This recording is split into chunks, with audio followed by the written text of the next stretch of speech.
As much as I know you want to. No, I know, but they spelled my name wrong. Wait, how do they spell it? One L. One L. You just got to embrace that at this point, I think. I'll embrace it when I get one on Instagram. Okay, I think we should just jump into this. All right, welcome to episode 22 of the Hatching Podcast. Did we introduce? Yeah, I'm Marshall. Yeah, I'm John. We didn't last episode, I realized. We're the co-founders of Niguant. Yep. And we're in the black box this time. This is the black box. This is our new conference room. And if you couldn't tell already, it's all black. Yeah, the walls are black, the floor is black, the ceiling's black. Our souls are black. Everything's black. This wall here is like a chalkboard. Hopefully it's not too echoey in here. Echo. Well, hopefully not. It's part of the character. If it is, I'm sorry. How are you, Marshall? I'm good. How are you? I'm good. Yeah?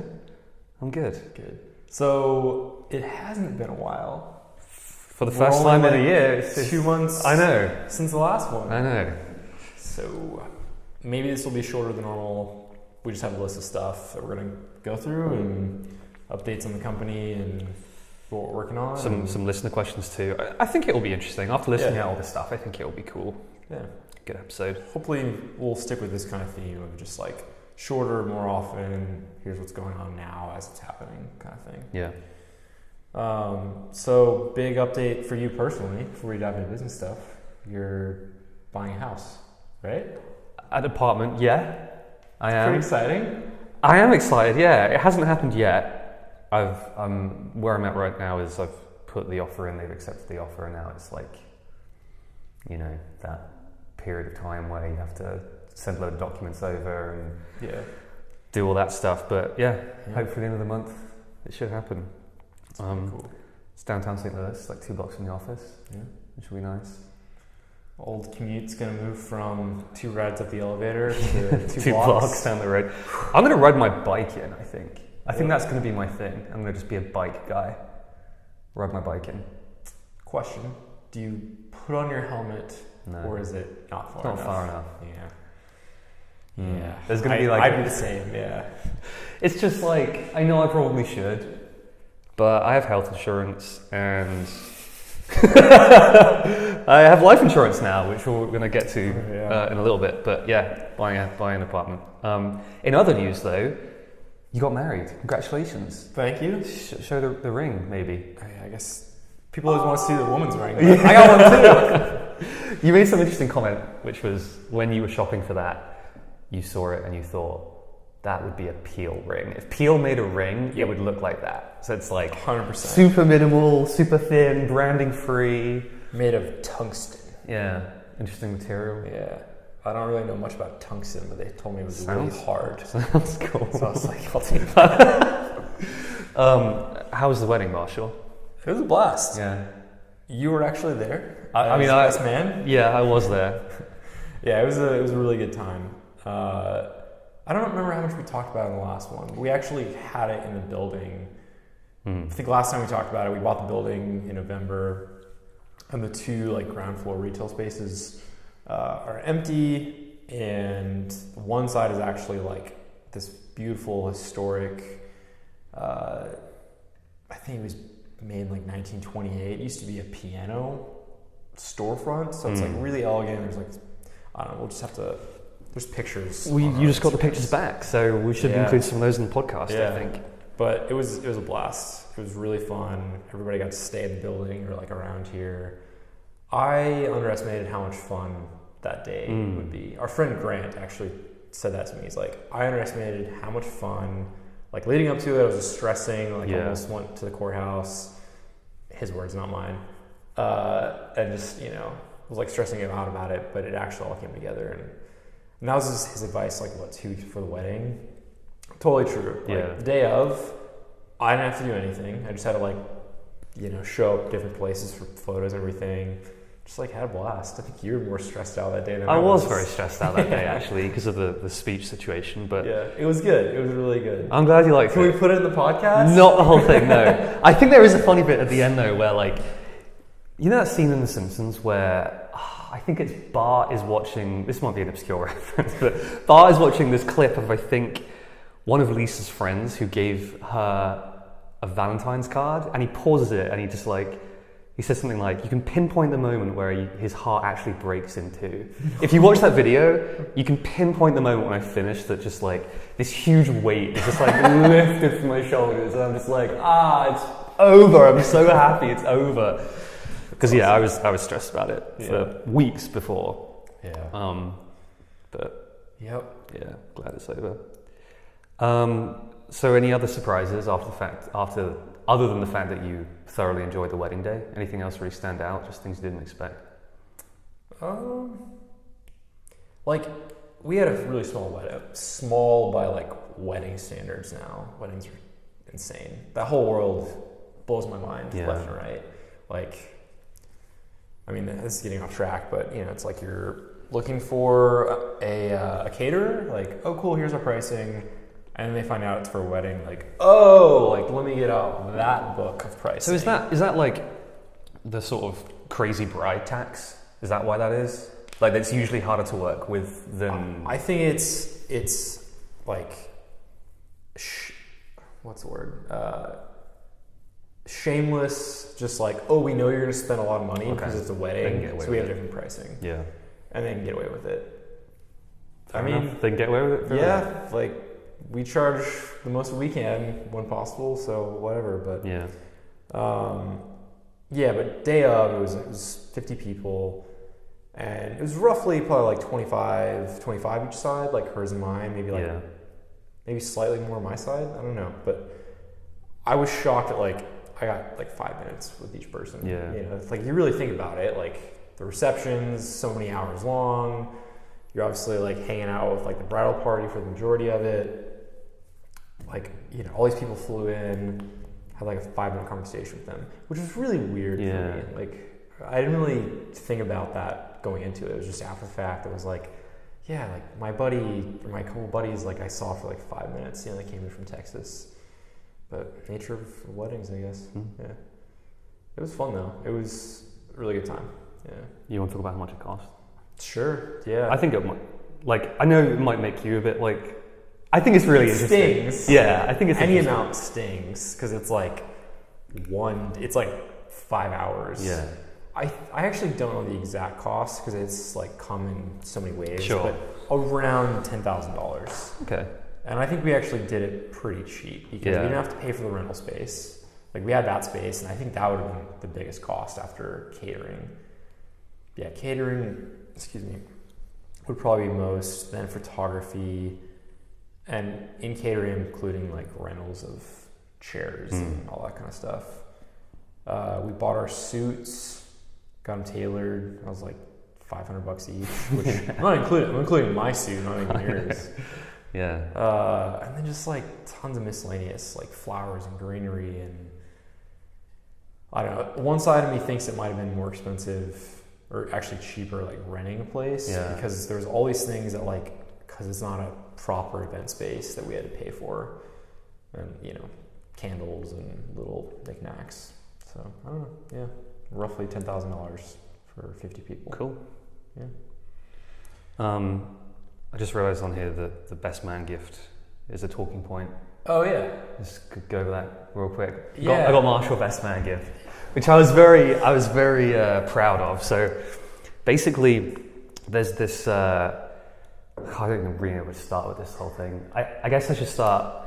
I have this habit of just like finding like random things on YouTube, like random YouTube communities, and just getting like obsessed with them. It's one of my favorite things about John. Like every once in a while, he'll be like, "Marshall, I found a new YouTube community," and we both know what this means. And I'm like, "Here we go. It's gonna be something really crazy and obscure." There's been some real weird ones. Like Rubik's Cube was one. The like. Colored marbles racing marble racing contraptions one was one, which actually sounds absurd, but like, awesome. I got into it. It's awesome. Beyblades was one. Minecraft is one. Yeah, there's like a load. Yeah. One of them was knives, and I remember like when I first got into it, I was fascinated because there were these like really long, like 30-minute long review videos over like a knife. Yeah, I remember thinking like, how can you talk about a knife for 30 minutes? Like, it cuts. What is there to cool talk body, about? like- So that's sort of why I became so interested in it, just because I was like trying to understand like what made these like good knives people were reviewing like good. I was just trying to understand it. And like in that sort of, track, like interest, I became aware of this knife maker called John Grimsmo, who's like, from what I understand, sort of like a knife making like living god. The way I like to describe it is like if you ever seen the movie Kill Bill, where she tries to convince that like crazy Chinese guy to like make her a sword, and he's like retired, and she has to like convince him to do it, and he's just like world renowned as like the best swords maker, sort of on that level, maybe not quite that good, but just like that's how I like to think of this guy. Like he'll go to like what set it for me was he'll go to like Blade conference, Blade show or something, and like he'll be vlogging, right? And just regular looking guy, but people will just like fall over like he's Brad Pitt. It's like it's Brad Pitt. This like little tiny world. Yeah. And I just thought it was the most interesting thing ever. But yeah, the knives he makes are just like insane. Like every single, they're flip knives. I'll put like a picture in. Oh, yeah, I should have brought mine. They're really fun to fiddle with too. It's just like everything about it is sort of just like functionally perfect. Like they use like amazing materials and stuff. That he also makes every single piece himself. Like there's no off the shelf parts. It's all just like even the like tiny screws has like details in it and stuff. The knives, if you can get one, and there's like a 9-month waiting list to even buy one of these things. Yeah. If you can get one, you can instantly sell it for like double the price, because there are so many people wanting them, and you just can't get them out fast enough. It's not like a big production line or anything. It's just like him and his brother. Mm-hmm. Anyway, I don't know if that was too much detail, but basically, I sent him an email and was just like, this is like a pro tip section. And I just try to convince him that like it would mean the world to Marshall if I like bought him a knife. And he's a super nice guy. He was just like, yeah, like I can do my best to make this happen. And he did. Yeah. And it was completely custom. It was engraved with the wedding date. And yeah, I think it's awesome. I think it's cool. I love mine. I think it's really cool. And I'm not like a knife guy. Like I have one knife now, and it's that one. Yeah. But yeah, it's just fun to play with and like fiddle with the desk, and then opening boxes and like I don't know. I just feel like a man when I open like an Amazon box. Like before I'd like get out my keys and just like jagged edge it. But yeah. So getting into like latest need want business stuff. So we are looking for a marketing director or head of marketing or whatever we're going to call it. Don't really care about the title, but basically our first marketing hire. So that's you, or someone awesome, like send them our way. hello@needwant.com is probably the best place to email us. But yeah, we have not ever had a full-time person doing marketing. That was just always the two of us. So I think it's like a really cool and exciting position for the right person, because we've grown a ton over the last 3 or 4 years. And again, it's like splitting our time doing it. Yeah. It's like somebody who's just going to own that entire picture. It's by far the most excited I've been about a position that we've applied for. Yeah. Like, why are you really excited for I just think, one, I think it'll make the biggest difference. Like, usually like things like operations or like CFO, like they're like great people to have, but they don't really make much of a difference in terms of like bottom line. Doesn't move the needle really. Yeah. It makes things run smoother. Yeah. And I think I made this comment to you recently, but I feel like right now, there's like operations, there's finance, there's like support, and I feel like we're still the glue that like holds all those people together. Mm-hmm. And every so often I'll see like Jason talking to Ginny or something about something, and it like doesn't even reach us. Yeah. And it's just the nicest thing to see, like, okay, like a problem just got solved there and we had like nothing to do with it. And I feel like a marketing hire will be that gel that like, liaises with all those teams, like make sure everyone's on the same page, like, and also free up a lot of our time too, which I'm obviously excited about. Yeah. It's kind of been like a theme recently for the two of us is, I mean, even outside of need want, like get in our other companies, but getting processes in place where it's not all always falling on us. Like we have this building which has become a business in and of itself. Like we have need want. It just felt like everything would fall. I mean, it would. It's not like it felt like it would if there was ever any problem. And actually leading up to the wedding and like promising my wife that like I'll cut off from work for a week. Like the one time that I can justify this is like honeymoon. Like, all right, I'll do it. And leading up to that, like making sure all these like things are in place where like people had different passwords and like, you know, we're going to take over something for the first time was very like eye-opening. One, like initially it was just like, holy shit, like there's way too much that just falls on me. And I'm sure it's the same for all of your stuff. And then as I got into it, it's like, all right, like it's like, why haven't I ever done this in the first place? Like, why have I never delegated this stuff? And now, like looking back, well, it was initial like hump of just like getting someone trained in different stuff. But looking back now, it's like, oh my God, like I can just focus on like the one-off stuff that'll just like optimize something here and there. Like, you know, hiring marketing director, stuff like that. Like, that's kind of where things have started to go. Like we were talking about maybe after marketing hire, like we hire a GM of Peel that basically just like all those little things that, you know, little one-off things that aren't like an operations thing or a marketing thing. And we're still involved and just things run smoother and we can just focus on like parachuting in and optimizing little things. Yeah. Really looking forward to that. It's going to be very nice when that happens. Yeah, for sure. So, I mean, well, I just went on this whole rant. How do you feel about how everything's going right now?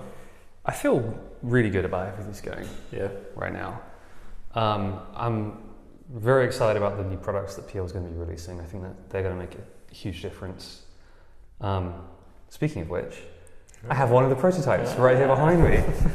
This right here, Marshall, is a 3D printed prototype of the Pele Pen.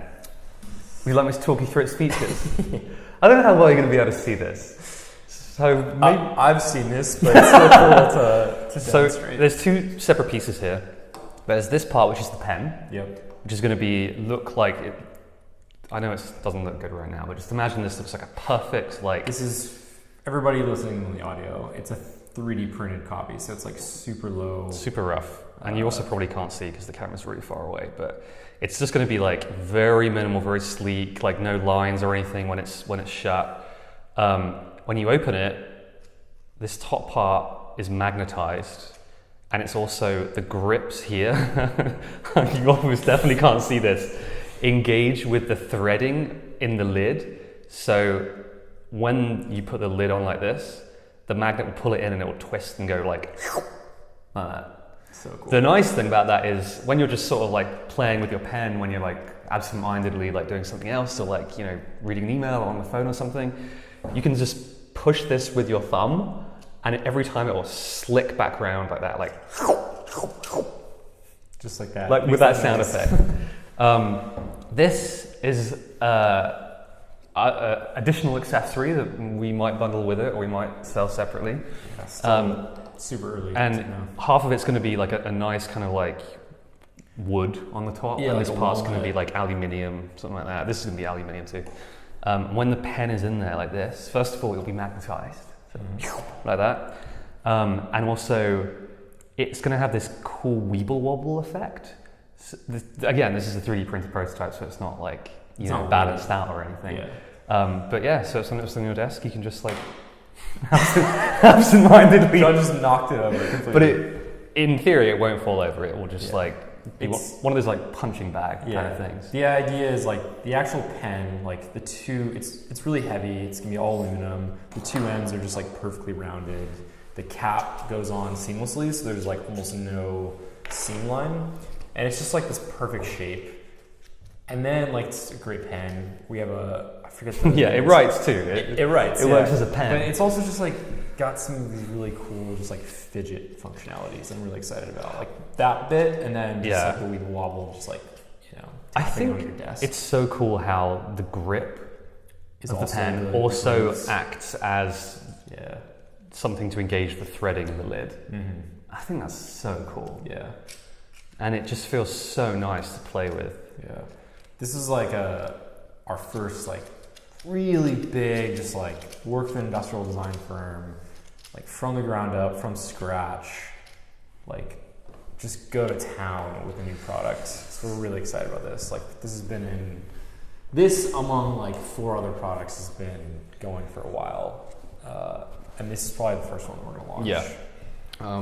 The nice thing about the pen is it's more or less all machine milled parts, which means that there's no huge mold fees to pay. It's really just... Which also just makes the build quality that much better. Yeah. Too. Like there's the less pieces you have in something, the less like places of breaking and like creaking. It's like why these laptop decks, they do have like a solid piece versus like a PC. There's all this like creaking of like plastic meeting plastic. Yeah. That's why I love it.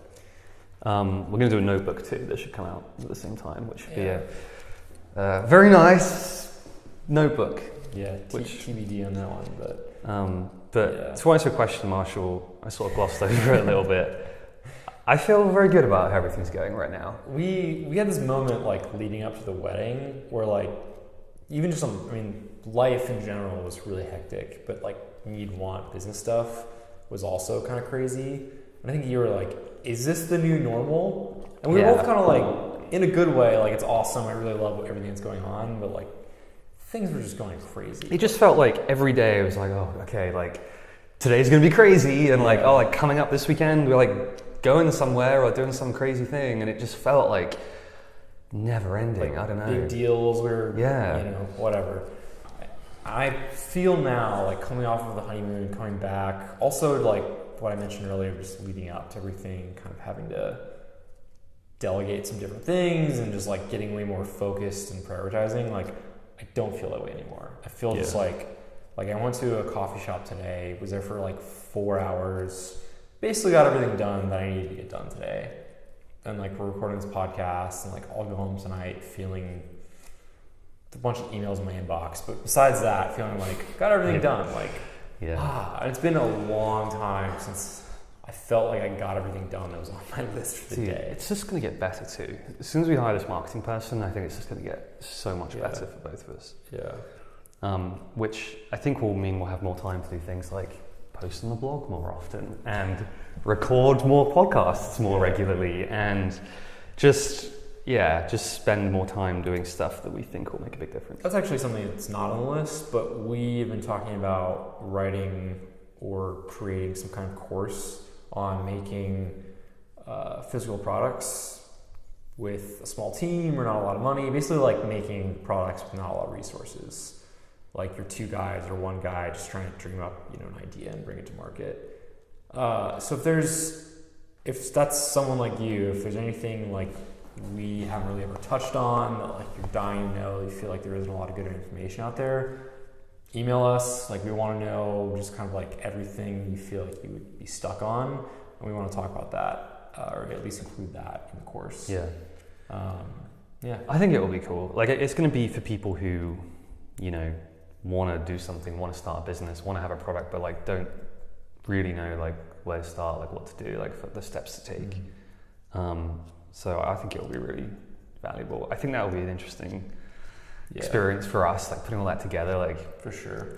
We've already talked a little bit about what that might look like, basically taking a week sabbatical essentially and just like sitting down and just like writing it constantly. Giving ourselves like a hard constraint of time, so we're not just like always adding to it, always just like you feel the time you give yourself for tasks. I feel like that is a lesson that I've relearned recently, of that rule of like you fill a space you give yourself, whether it's an apartment, an office, whatever, and it also applies to just time. Like you fill the time you give yourself. Like the wedding is a good example.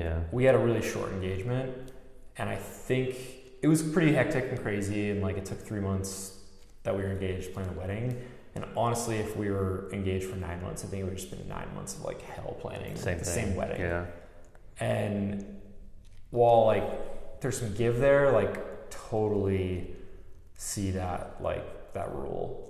in my own life actually applying. So I love the idea of like setting hard constraints and having to work inside those. Like when we were first starting, we didn't have a lot of money to do things. We were always, it's like, oh, I wish we had more resources. And we still feel that way, but at the same time, like, it was really good that we just had to be really scrappy. I don't know, I just felt like I relearned that lesson recently. Yeah. What's the next thing on our list? Domain thing. This just happened, actually. Like, about an hour ago. An hour ago. Something that just really pissed us off. We're not going to name names, but basically, it's just the most absurd situation, and we thought it was worth mentioning. So, someone approached us recently about selling their company. They're like looking to sell to somebody, and they thought maybe we would be interested. Looked at the deal, like, the company's actually losing money every year, so we're like, no. You want to take the rest? Like, I mean, you're like so the domain guy. We said no. Yeah. He was like, okay, cool, like no hard feelings, blah blah blah. Yeah. Thought that was the like end. A cool guy, but yeah. Then an hour ago, and I guess the time between the last email and this email was probably, I don't know, a couple of weeks, 3 weeks. It's like actually mid-March, so a couple of weeks. Yeah. Month and a half, yeah. And he was basically just like, I'm not going to say the name of the domain name because I might give it away. We basically went out and registered all of the domain names of our competitors in like the country that we're in. So it's like competitor name dot country that they're in. And I was reading the email and I was thinking like, oh, fair enough. Like he's just going to like give it to us, like whatever. He ends the email just being like, and like I think you guys are cool, blah blah blah. So like I'll give you guys a deal on it. You can have it for $2,000. So we don't. It's not. We don't need the domain. Like no. It's that whole idea of like gobbling up all the like .nets, .us, .ca, like your name. I don't think has ever mattered. Like if we wanted it, we would have registered it for $10. So when we both got the email, I went and looked at the whois info. He registered it like days before he originally reached out to us. Like, just ridiculous. The thing that annoyed me too, like it wasn't so much that he was, the fact that he's trying to sell it to us is just bullshit in the first place. But like, and I hate how he made it seem like he was doing us a favor. Yeah. No. It's totally one thing to be like, hey, I bought this domain, would you guys be interested? And maybe it's worth the $10 to like acquire it before and see if like, maybe I can make, some money on this. But like, it's like he can't do anything with it. Yeah. Like he's sold the company or he's in the process of selling the company. Like clearly that's not going to be part of the deal. It's like, what's he going to do? Just like hold this domain name until it expires. Like that's exactly what's going to happen unless he gets $2,000 for it, which he's not going to get. Yeah. It's also the timing of the whole thing. It's one thing also if like his story doesn't add up. It's like if when they first started their company, they just bought up all of, like we were around when they started their company and we were kind of a competitor. And it'd be one thing if they just had these like hundreds of competitors' domains of like the .cas. But he very intentionally, before he reached out to us, went and bought our domain of like the Canada TLD. Anyway, the moral of the story is, like, fuck you. Don't be an arsehole. Yeah. Well, anyways, that was a rant on that. Yeah. So this is actually kind of a question, a long form question and many questions that somebody has emailed in a while ago. We've actually gotten the same question in different forms a lot, which why don't I just read it and then we can kind of unpack it. This question is from, I just found out who it's from. Trevor Boyson. Would you like to read it, Marshall? Yeah, so you guys talk about forming companies like it's nothing. Like in a recent podcast, you're just like, oh, hey, yeah, need want us to and an investor through a company together to buy the building. What is that process? Do you do it alone or with a lawyer? Do you build first and sell products before incorporating? Or do you incorporate first? Sorry, I feel like I can't read right now. I think there's a typo. Do you have any need one as a holding company for the others? How does that even work in a setup? whatever. He's basically asking like, how do we form everything? Like, I think we could just go through kind of the different companies over the years. I get asked this all the time. Progressively more refined and like legit. Like That's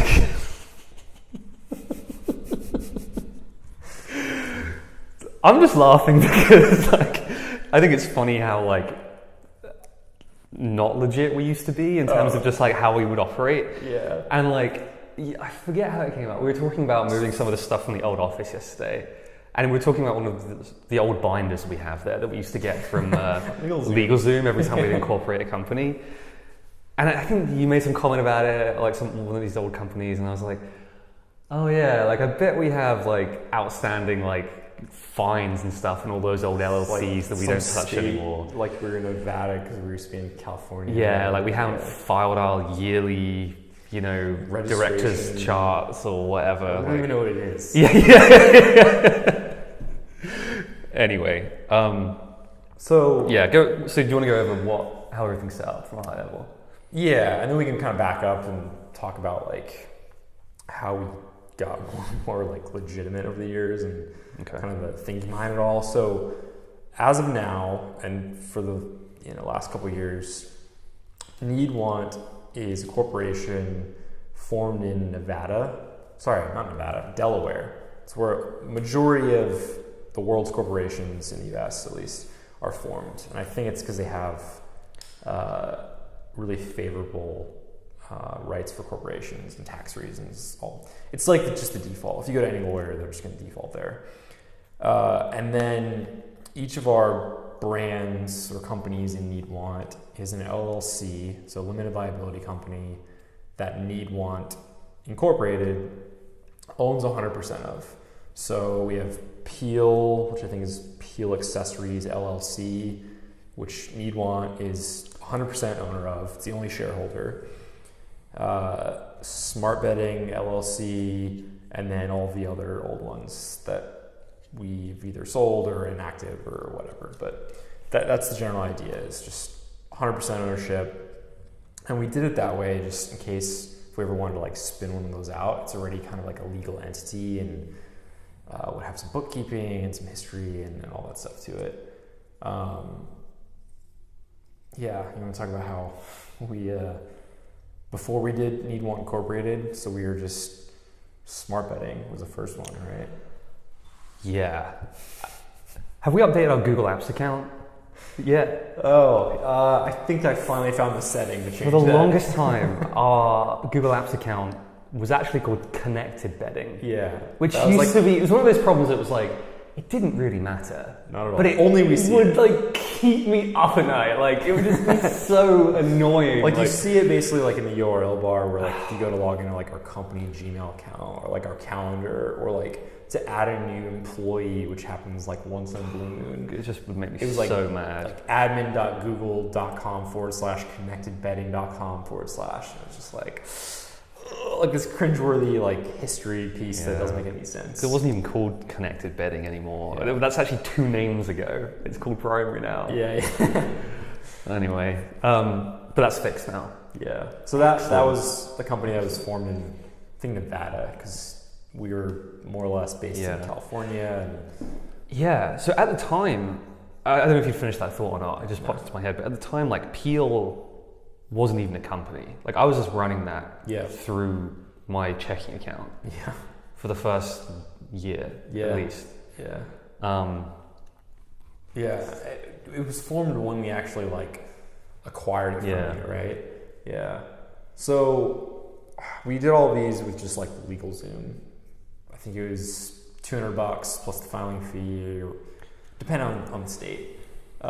Just added ourselves, filed it, and we're off to the races, and just like didn't really worry about that stuff. Just try to make sure we were up to date on registrations and stuff like that. And it wasn't until we had a few LLCs and there was this NeedWant umbrella thing that made sense to actually give NeedWant some legal standing. And that was actually quite a process. Forming NeedWant, the corporation, was easy, but moving all these LLCs to be under NeedWant was actually a process to be remembered, because just the two of us personally, like, fully owned Peel and fully owned Smart Betting, like 50-50. And we basically had to, like, legally speaking, like, transfer or sell our ownership in those LLCs to Need Want, which there was literally a transaction that happened. I think we sold them for like $10 and, you know. It's like write checks out. Yeah, it was like this legal formality that we had to do. Yeah. Yeah, so that's kind of how we're formed. I'm trying to think if there's...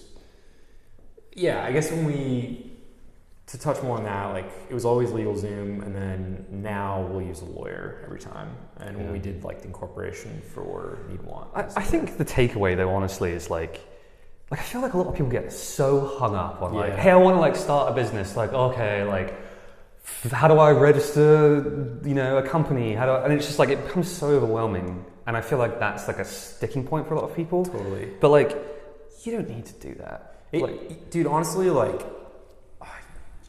you can get by, and honestly, like, you're such a small fish at that size where, like, you can get away with just a lot of gray stuff at that level where, like, no, you're not worth pursuing if, like, something wasn't formed right for a while. Like, it's one of those cases, I mean, after a while you need to, like, become legitimate with everything, but, like, you can kind of just get away with just being really messy early on. Like, this isn't official advice. I mean, I'm not saying, like, do any, like, shady shit. I'm just saying, like, just work on the company. If it works, then figure it out after that. Yeah. Like, you don't have to just get hung up on all these, like, bullshit, like, lawyer, LegalZoom type situations. I mean, there were things where, like, we were actually in the wrong, and, like, got, like, workers' comp insurance, like, a little later than we, you know, realized we should. Like, little things like that where, like, we were just worried about making a company that was going to survive. And I think if we had spent any more time on the administrative stuff, it's just less time you can focus on the company. So that's kind of our process with that. And I agree. Just, like, don't worry about it. Yeah. It's like, it's business cards and corporate filing. You're right. Like, people get so hung up on it. Okay, so this next one, I think I've been looking forward to talking about this, actually. As soon as this happens, I was like, I cannot wait to talk about this on the podcast. I'm doing a big eye roll right now. So, why don't you start talking about the loan stuff? Yeah, so there's some interesting business stuff with this, and then there's just, like, a funny story. But so we're in the middle of actually getting a business loan, like a small business loan, SBA loan, whatever they're called, for the company. And the reason, like, you want to say how much? Yeah, sure. We're trying to get $350,000. More or less, we're approved. We're just, like, doing all the administrative bullshit. But I think the reason for it is kind of interesting. So, I mean, we're profitable now. Like, we haven't been previously. Like, we were just putting everything into the company to grow, but now we're, like, starting to be profitable, somewhat. And, like, last year, when, you know, year's over, you're looking at taxes, like, we had all these opportunities to, like, invest in different things, like, in the company, and drive down what the profit was. And we're like, you know, just pay less taxes, basically. And we realized that even though, like, there's all these things that we wanted to spend money on, we couldn't deplete money completely because, like, we still need working capital. So we were gonna have to, you know, spend money on taxes anyways. And so we realized, like, instead of raising, like, around funding, we're in a good position to get a loan. So we're basically getting a loan to have, like, a war chest of, like, working capital. One, to invest in, like, growth and these new products, but also just to have a pool of capital that, like, we're not going to be, you know, that we don't have to worry about depleting for tax reasons or anything. So trying to get this loan, it's actually a huge pain in the ass. Like, I've gotten a mortgage personally. You're getting a mortgage now for your place. We got a mortgage for this building. Honestly, all three of those combined would have been easier, like, together than this damn loan. Are you just saying that because of what happened, which I'm about to get into? No, I just mean, like, it's just drawn out. Just curious if that actually played into this decision. like $350,000. It's like the size of a mortgage, and John's just like zooming on the screenshot on the screen. It's just crazy. So literally, to get the loan, we have to get life insurance. To get life insurance, we both had to get a medical exam. And they sent doctors to our houses. We're like 20-something, in good health, young dudes. Life insurance policy is going to be like $5 a month. Like it's the whole like setup for this is probably going to cost more than like what the policy will cost over the next 10 years. So, and to get this medical exam, we had to give a urine sample and give blood. Yeah. So you can. Well, so yeah, this is a good time for me to pick the story. Yeah, you can go. So I woke up, kind of, the exam that you had was actually kind of early. It was like 10 a.m. or something. Yeah. Right. I woke up kind of late. I like rolled over, had my laptop like next to me in bed, and I saw a message from Jamie. Yep. I look at it. Jamie's my wife. Like half asleep, and here's what it says. It says, "Hey John, Marshall just had his exam and he passed." And in my head I'm thinking like, oh, brilliant, like that's cool. I keep reading. "Marshall just had his exam and he passed. Out, cold, for a good 2 minutes after they took his blood. He was convulsing." Do you want me to keep reading this? Sure. He was convulsing on and off the whole time too. He's clearly feeling horrible right now. He just fell asleep. I don't think I should wake him up. I was like 2 minutes. I called Jamie straight away and was like, what the fuck? Like, happened? I guess you don't even really know because you're out cold. Well, but I hate giving blood or like getting shots or anything like that. And I like gave the blood, like they were done. You gave the blood. Like needle's out of me. Like I'm aware it's out of me. Like haven't looked at the needle, haven't looked at any of the blood. It's not like I pass out with the sight of any of this stuff either, but then I started to feel like I was about to pass out. And I felt it coming on. I'm sitting in my on my kitchen table or at my kitchen table, and I'm like telling the doctor like I think I'm about to pass out. Like Jamie's like running to get me water. And the last thing I remember is just being like, Jamie, and then like that's all I remember. The thing I really enjoyed / was a bit worried about was Jamie the whole time was apparently like freaking out. Obviously, she's your wife. She sees you like in this like distressed state, like you're unconscious, whatever. Yeah. The whole time the nurse or whoever it was, the doctor was just like, it's fine, don't worry, like this happens all the time, like don't worry about it, it's okay. And then apparently as soon as you woke up, she was just like, actually, like I was starting to get pretty worried then. Like I was like moments away from calling an ambulance. She was telling us that on her way out, like when the whole thing was over. So I passed out for various reasons, like previous in my life as a kid, everything, and nobody's ever told me I was out for like 2 minutes. As far as I know, a long just, time. Pass out on your back, and I mean, I felt so sick after it. Like I just felt really like, I had been out for 2 minutes. Yeah. Like it just made sense compared to how I felt previous times. So literally bled and pass out for need want now. I appreciate it. Hopefully we get the loan then. Yeah. Yeah. Right after, the last things we had to do were like she asked me a few medical questions about my history. And like the second question was like, do you have a history of like fainting and passing out? And I was like, well, yeah. And she's like, don't worry, like I'm not gonna put it because this was just because he gave blood. That's so funny. That actually reminds me of the test that or the form I had to fill in about becoming an American citizen. I think I'm becoming an American citizen, by the way. John's British. I'm from England. Right now I just have a green card. Yeah. But like after 5 years on a green card, you can become a full citizen if you want to. And on that questionnaire that I had to fill out to sort of start this process, one of the questions was, have you ever committed a crime that you haven't been charged for? Or like, like broken the law that you didn't get caught? Yeah. In my head I'm thinking like, I mean, technically probably everyone has, right? Like everyone's jaywalked, everyone's speeds a little bit, everyone's like done something. Yeah. So obviously I was just like, no, like rolled my eyes. The next question was, have you ever lied on a test? Yes. I was like, no. Anyway, I thought that was funny. It's like, You're gonna know more about like U.S. history than I think most. I have to do apparently there's an actual like test, and there's like 100 different facts about America.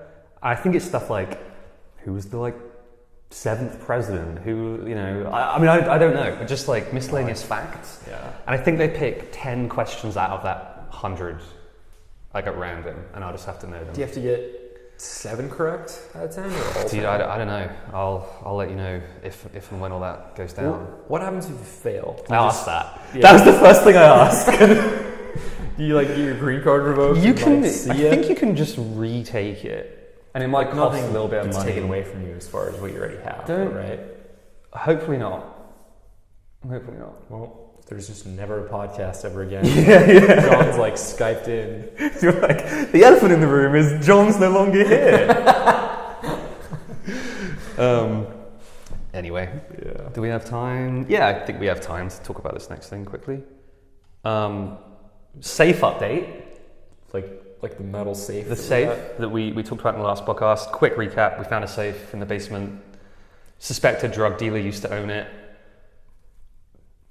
Probably gold or There's or definitely stuff inside. something inside. Update is we haven't touched it. It's still there in the safe room. But like, I like the idea. We've talked about this. Yeah. Like, we debated a lot over like what we should do with it. Like, if we just hire someone. We even talked. I don't know if I mentioned this in the podcast, but we talked about hiring a video guy to make like a little mini documentary on the whole thing. And we actually spoke to someone, and he agreed to do it. He was down. For the contents of the safe. So he's going to do it for free, and all he would get is what's in the safe. I don't know if we mentioned that in the last podcast, but I don't think we did. I think that's interesting. It's been this very fun topic of conversation between the two of us since we got this. I tried to sell you. Do you remember this? Like, it was like a hypothetical question. I was Yeah. like, how much would you pay for like my ownership in the safe? I threw the question right back at you too. Like, what's it worth to you? It's just a fun like. What's inside? Like, Yeah. what do you think is in? I What are like you gonna do with I like your- the idea. Like, with you know, your you always pot of hear gold? about like those like cool business stories of like, you know, it's founder of some company had to like got the last like $20 out of his checking account and like went to Vegas and like made like Yeah. rent or like, I think you know, you're the FedEx or UPS founder. Yeah, something like that. Like, I love the idea of like, if we're ever like super down on our luck, we'll both just like, you know, look at each other and it's like, it's time. Crack open the safe. Like, maybe there's something good in there that we can Pull save that the wild company card. with. It's honestly probably bullets. I think is what we talked about last time. I'm going to be so disappointed. It's going to be an anticlimax now. Now we've hyped it Yeah. up as much as we've discussed it in 2 podcast episodes. Should we just never open the safe? Or should we hire that video guy to make a documentary about opening the safe? Let us know. hello@needone.com. Yeah. So Yeah. I think that's all we have. yeah. Let us know if you like this format or if we should do them less often. Also, if you have any questions, our email address is hello@needone.com. I'm at John on Twitter and Instagram. I'm at Marshall with a 1L on Twitter and something different on Dude, Instagram. you got. That's How embarrassing. I'm just my full name. Marshall with 2 L's. Haas.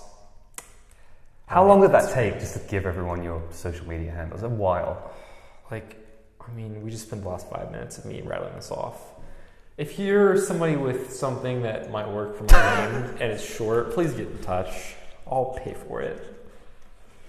All This right. is what it's like to be business partners with someone who has @John on Twitter and Instagram. It's depressing. Yeah.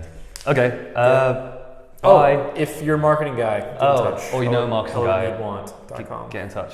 All right. Bye. See ya. That was a really awkward ending. Bye. Bye.